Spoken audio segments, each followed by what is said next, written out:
تم صرف میری ہو، جسم و جاں سے، دعا سے اور ہر اس لمحے سے جسے ہم محبت کہیں گے۔ پھر آہستہ آہستہ دونوں ایک دوسرے کے قریب آئے، لفظ ختم ہو گئے اور محبت مکمل ہو گئی۔ یہ تھی وہ رات جس میں نہ بندوق کی آواز تھی، نہ خون، نہ انتقام، بس دو زخمی دلوں کا وصل اور عشق کی پہلی مکمل سانس۔ مدھم سورج کی کرنیں کھڑکی سے جھانک رہی تھیں، کمرے میں ہلکی خوشبو تھی، وہی جو محبت کے ہر لمس میں بس جاتی ہے۔ نایاب ابھی سوئی ہوئی تھی، چہرے پر پرسکون سی روشنی، جیسے برسوں بعد کوئی جنگجو لڑکی امن کی نیند سو پائی ہو۔ حیدر جاگا اور کچھ لمحے بس اسے دیکھتا رہا۔ یہی ہے سکون، وہ دل میں بولا، یہی ہے میری نایاب، میری مکمل محبت۔ اس نے آہستگی سے نایاب کی پیشانی پر بوسہ دیا۔ گڈ مارننگ میری جان۔ نایاب نے آنکھیں کھولی، پہلے حیرت پھر مسکراہٹ۔ تم جاگ گئے؟ نہیں، تمہیں دیکھنے میں لگا ہوا تھا اور چاہتا ہوں کہ زندگی بھر ایسے ہی کرتا رہوں۔ نایاب ہنس پڑی، کتنی فلمی ہو گئے ہو حیدر، جب محبت اصلی ہو تو فلم بھی سچی لگتی ہے۔ پھر دونوں نے ساتھ ناشتہ کیا، ساتھ چائے پی اور اس لمحے کے بعد بس ایک دوسرے کا ہاتھ تھام کر خاموش رہے، جیسے دل ایک دوسرے کی زبان بن چکے ہوں، مگر خاموشی دیر پانا کیونکہ اب آخری جنگ کا وقت آ چکا تھا۔ ستارہ اور موت کی دونوں ٹیمز کی آخری میٹنگ خفیہ ہیڈ کوارٹر میں ہو رہی تھی۔ لیلا نے بڑی اسکرین پر نقشہ کھولا۔ انفارمیشن کے مطابق شمس خان اور جلال اس وقت سکھر کی ایک خفیہ جگہ پر اکٹھے ہیں۔ وہ دونوں مل کر نئی اسمگلنگ ڈیل پر کام کر رہے ہیں۔ دونوں کو ایک ساتھ مارنا ہوگا تاکہ کسی کو موقع نہ ملے بھاگنے کا۔ میں اور حیدر ظہور اور پاشا کو سنبھالیں گے اور تم سب فورس اس مشن کو مکمل کرو۔ انہیں کو سمجھ آئے اس سے پہلے ہم ان کا کام تمام کر دیں گے۔ بلال، رافع، طلحہ، ذریعہ، شاذل، علی اور مہر سب نے بیک آواز میں کہا، یس میم۔ سب اپنے اپنے مشن کی طرف روانہ ہو گئے۔ رات کے 2 بجے کا وقت، بارش ہو رہی تھی اور پوری فضا میں سناٹا چھایا ہوا تھا۔ شمس اور جلال ایک بڑے کمرے میں بیٹھے تھے، منشیات، نتی اور لڑکیوں کی نئی لسٹ ان کے سامنے۔ اچانک بجلی چمکی اور دروازے دھماکے سے کھلے۔ شاذل نے گارڈز کو گولیوں سے بھونا، ذریعہ نے کمرے کا کنٹرول سنبھالا، فورس راستے میں جو آتا اسے مار گراتے جا رہے تھے۔ علی نے شمس کو گردن سے دبوچا، جلال کرسی سے اٹھنے لگا لیکن بلال نے گھٹنے میں گولی مار دی۔ وہ چیخا، تم کون ہو؟ رافع نے آگے بڑھ کے جواب دیا، ہم وہ ہیں جو بیٹیوں کی چیخوں کا جواب بنے ہیں، تم جیسے درندوں کو زندہ رہنے کا حق نہیں۔ یہ کہہ کر اس نے شمس کے سر میں گولی مار دی، یہ گولی جو ہر مظلوم کی طرف سے تھی۔ جلال ہاتھ جوڑنے لگا، نہیں، رحم کرو۔ ذریعہ سر لہجے میں بولی، رحم ان کے لیے ہوتا ہے جو انسان ہو، تم صرف گند ہو۔ پھر ایک ساتھ گولیاں چلیں اور دونوں شیطان زمین پر ڈھیر ہو گئے۔ مشن ڈن، شکر الحمدللہ۔ سب نے آسمان کی طرف دیکھ کر اللہ کا شکر ادا کیا اور واپسی کے لیے روانہ ہو گئے۔ کراچی کے مضافات میں ایک پرانا حویلی نما اڈا، نایاب اور حیدر اپنی فورس کے ساتھ وہاں پہنچے۔ ان کے ساتھ علی، ارحم اور لیلا بھی تھے۔ نایاب کے چہرے پر خاموش آگ تھی کیونکہ آج وہ اپنے بچپن کے قاتل کے سامنے تھی۔ جیسے ہی وہ اندر داخل ہوئے، ظہور کے آدمیوں نے فائر کھول دیا۔ جواب میں پوری فورس نے گولیاں برسائیں۔ گھنے دھوئیں، چیخوں اور بارود کی بو کے درمیان ظہور بھاگنے کی کوشش کرنے لگا۔ نایاب نے اس کا تعاقب کیا۔ وہ دونوں ایک پرانے کمرے میں پہنچے۔ ظہور نے دروازہ بند کر لیا اور چیخ کر کہا، کون ہو تم؟ کیوں مارنا چاہتی ہو؟ جب نایاب نے اچانک اپنا ماسک اتار دیا، اس کے چہرے پہ نظر پڑتے ہی ظہور کے چہرے کے رنگ اڑ گئے۔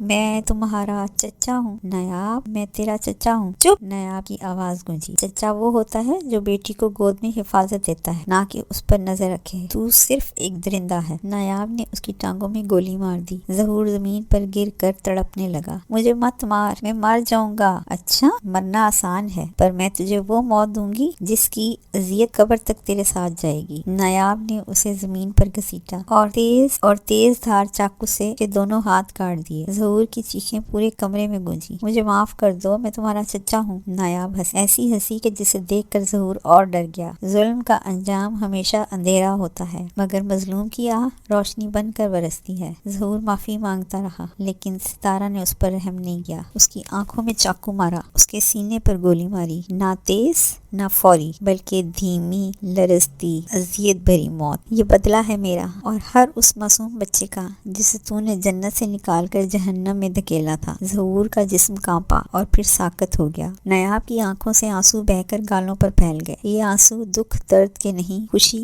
اور سکون کے تھے۔ ایک بدلہ پورا ہوا، اب باری ہے پاشا کی۔ گئی کتے کی موت مارنے کی، اسے ہر بچے، ہر لڑکی، ہر ماں کا بدلہ لینے کے لیے جس کی زندگی پاشا نے برباد کی، ایسی موت جو سالوں سال یاد رکھی جائے گی، جس کی موت کا سوچ کر دشمن کچھ کرنے سے پہلے 1000 بار سوچے گا۔ یہاں کا باقی کام فورس کے حوالے کر کے وہ پاشا کے اڈے کی طرف چل پڑے۔ کراچی کے ساحلی علاقے کے قریب ایک زیر زمین بنکر، یہ جگہ دور دراز سمندر کے کنارے ایک پرانا سا کنٹینر گودام جس کے نیچے چھپا تھا پاشا کا خفیہ اڈا، جہاں لڑکیوں کی خرید و فروخت، غیر قانونی ہتھیار اور ملک دشمن منصوبے ترتیب دیے جاتے تھے۔ ستارہ اور موت، نایاب اور حیدر اب خود میدان میں۔ اندھیری رات، طوفانی خاموشی، رات کے 3 بجے تھے۔ بارش آسمان سے باتیں کر رہی تھی۔ گھپ اندھیرے میں صرف سمندر کی آواز اور ہوا کی سیٹی سنائی دیتی تھی، لیکن اندر رحمان پاشا کا خفیہ اڈا جگمگا رہا تھا۔ وہ اپنے آدمیوں کے ساتھ نئے مشن پر بات کر رہا تھا جب اچانک بجلی بند ہوئی۔ ایک لمحے کی خاموشی، پھر فضا میں گولیوں کی آواز گونجی۔ ایک ایک کر کے پاشا کے آدمی گننے لگے۔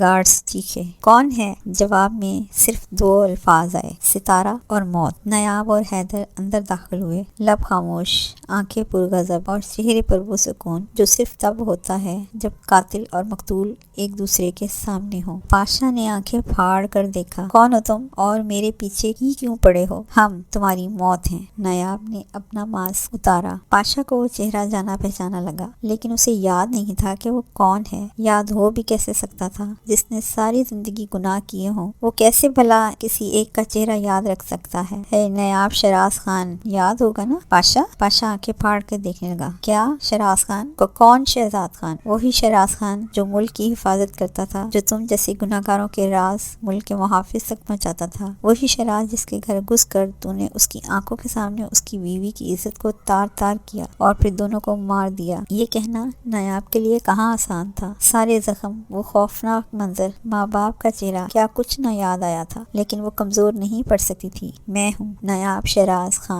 خان کی بیٹی، اس ملک کی محافظ اور تم جیسے درندوں کو جڑ کاٹ پھینکنے والی۔ ستارہ۔ دوسری طرف حیدر نے اپنا ماسک اتارا۔ دیکھ مجھے پاشا، کیا تجھے میں یاد ہوں؟ نہیں، تم جیسے درندے کو کیسے یاد رہ سکتا ہوں میں؟ حیدر تیمور، جس کے باپ کو اپنی انا کے بدلے مار ڈالا تو نے، جس کی ماں کو گندگی میں شامل کیا، میں وہ ہوں، جس کے بچپن کو تو نے ہوس کا نشانہ بنانا چاہا۔ پاشا ہاتھ جوڑنے لگا۔ مجھے معاف کر دے، گڑ گڑانے لگ گیا۔ دیکھو مجھ سے غلطی ہو گئی، مجھے معاف کر دو، میں تم لوگوں کے ساتھ جیل جانے کو تیار ہوں، لیکن مجھے مارو نہیں۔ پاشا انہیں اپنی باتوں میں لگانا چاہ رہا تھا تاکہ موقع دیکھتے اپنی گولی کا نشانہ بنا سکے۔ پاشا پیچھے ہٹا، اس نے پسٹل نکالا، لیکن اگلے ہی لمحے حیدر کی گولی اس کا کندھا چیر گئی۔ حیدر آگے بڑھا، چہرے پر کوئی تاثر نہیں تھا، صرف دھڑکن اور بارود۔ دیکھ پاشا، دیکھ، غور سے دیکھ، میں وہ ہوں جس کے بچپن کی راتیں تمہاری وجہ سے سسکیوں میں گزری۔ میں وہ ہوں جس کا باپ تیرے ہاتھوں مرا اور ماں تمہارے گندے کھیل کی قیدی بنی، اور آج میں تمہاری موت بن کر کھڑا ہوں۔ آج صرف نایاب اور حیدر کا بدلہ پورا نہیں ہوگا، آج ہر اس ماں، ہر اس بیٹی، ہر اس بچے اور ہر اس انسان کا بدلہ پورا ہوگا جو تمہاری درندگی کی بھینٹ چڑھے ہیں۔ ہم تمہیں ایسی موت ماریں گے کہ تم جیسے غدار جو ہمارے ملک کی طرف گندی نظر سے دیکھنے اور پاکستان کو نقصان پہنچنے کا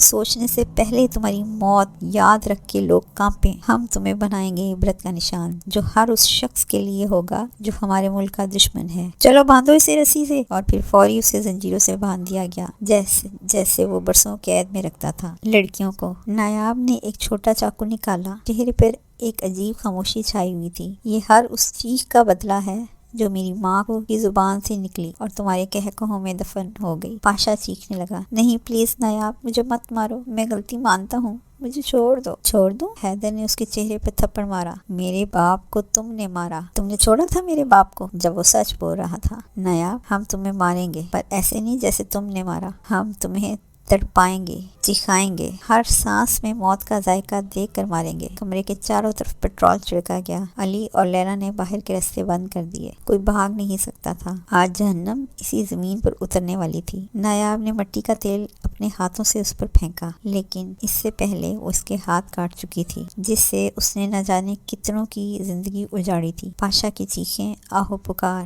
کمرے میں گونج رہی تھی، لیکن آج کوئی اس پر ترس نہیں کھا رہا تھا۔ پاشا چیخا، خدا کے واسطے میں مر جاؤں گا۔ نایاب کی آنکھوں میں آنسو، تو مرنے کے قابل بھی نہیں، پر ہم تجھے موت کی حقیقی شکل دکھائیں گے۔ حیدر نے لائٹر جلایا اور نایاب نے کہا، یہ اس بچی کا بدلہ ہے جسے تم نے یتیم بنایا، اور اس بیٹے کا جس کا باپ تم نے چھینا۔ پھر دونوں نے ساتھ میں پاشا کے قدموں میں آگ پھینک۔ اس کی چیخیں ایسی تھیں کہ آسمان کانپ اٹھا۔ پاشا تڑپا، جلا، چیخا اور آگ کے شعلوں میں ایک ایک گناہ دھویا گیا۔ ستارہ کی آنکھوں میں آنسو اور موت کی آنکھوں میں سکون تھا۔ جب وہ باہر نکلے، بارش رک چکی تھی، سورج نکلنے کو تھا، زمین پر صرف راکھ بچی تھی، پاشا کی راکھ۔ وہ جو خون سے ہاتھ رنگتا تھا، آج اپنی ہی سانسوں سے ڈرتا تھا۔ ظلم کا ہر باب بند کر دیا، انصاف نے آج سانس بھر لیا۔ نایاب نے حیدر کی طرف دیکھا اور کہا، یہ صرف ایک دشمن کا خاتمہ نہیں تھا، یہ ہمارے اندر کے زخموں کی مرہم تھا حیدر، اور اب ہم آزاد ہیں ماضی سے، درد سے،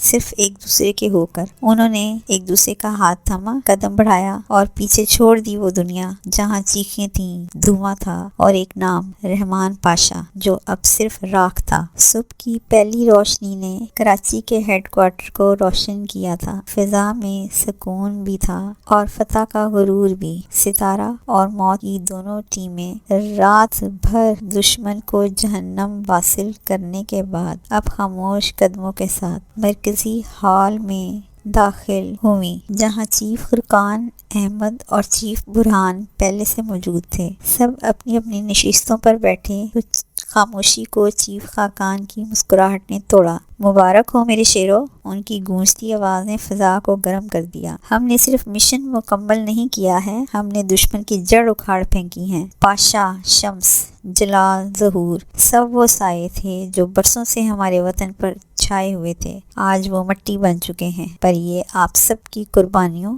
آپ کی حکمت اور آپ کے حوصلے کا نتیجہ ہے۔ اب صرف چھوٹے موٹے چوہے باقی ہیں جو آہستہ آہستہ اپنے بلوں سے باہر آئیں گے، اور ہم انہیں وہیں ماریں گے جہاں وہ سانس لینے کی جرات کریں گے۔ سب کی آنکھوں میں چمک تھی۔ چیف برہان آگے بڑھے اور مسکرا کر بولے، اور ہاں، مجھے ایک اور مبارکباد دینی ہے۔ انہوں نے ستارہ اور موت کی طرف دیکھا۔ نکاح مبارک ہو نایاب اور حیدر۔